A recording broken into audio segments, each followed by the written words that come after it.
บายดีวันนี้เราจะมาพามาเบิ่งเป็ดไก่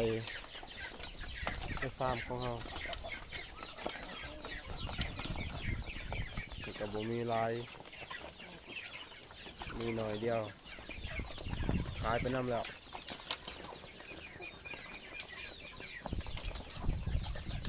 พอได้ต้มอยู่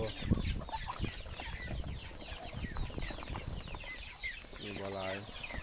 วันนี้อากาศหนาว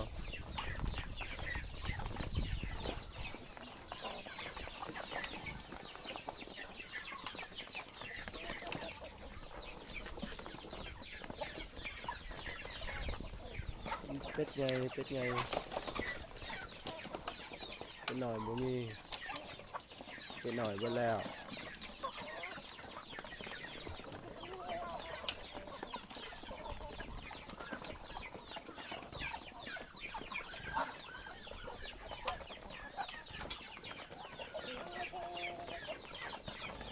นี่บ่ค่อยหลาย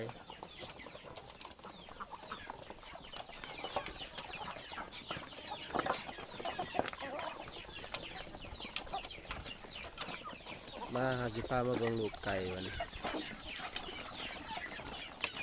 ประมาณเดือนปลาย2 เดือนนี่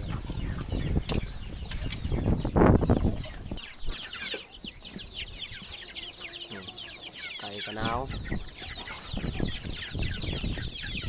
ไก่ดอกไฟให้หน่อยหนาวนี่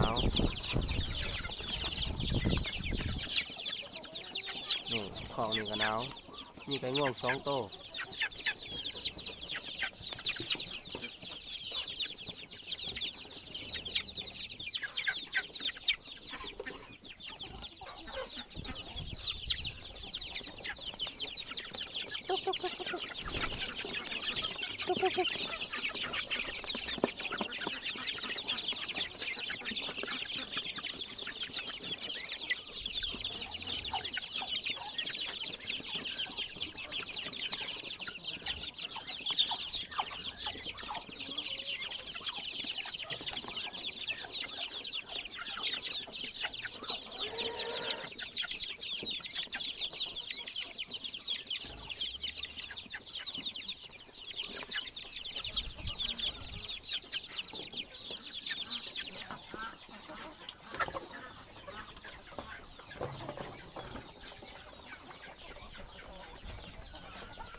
ไก่กันมีน้อยอากาศหนาวเลย